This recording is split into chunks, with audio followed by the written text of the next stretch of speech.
Hi, இப்போ தக்காளி தொக்கு எப்படி பண்ணலான்னு பார்க்கலாம். இதுக்கு வந்து பழுத்த நாட்டு தக்காளியாக 1 kg எடுத்து நல்லா வாஷ் பண்ணி இந்த மாதிரி கட் பண்ணி வச்சுருக்கோம். இப்போ இது லைட்டாக முங்குற அளவுக்கு தண்ணி விட்டு ஒரு 10 minutes கொதிக்க வைக்கலாம். தோல்லாம் நல்லா சுருங்கினோன்னையும் தோலியை ரிமூவ் பண்ணிடலாம்.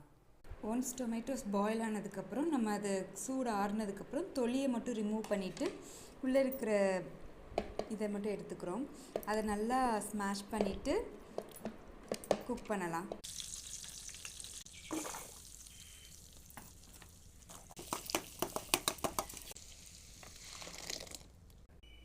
நம்ம ப்ரிப்பேர் பண்ண டொமேட்டோ பியூரியை வந்து இதில் போட்டுக்கிறோம். இப்போ வந்து 1 whole கோகோனட், 1 கிலோ டொமேட்டோவுக்கு 1 whole கோகோனட் எடுத்து மில்க் எடுத்திருக்கேன். அதையும் ஆட் பண்ணி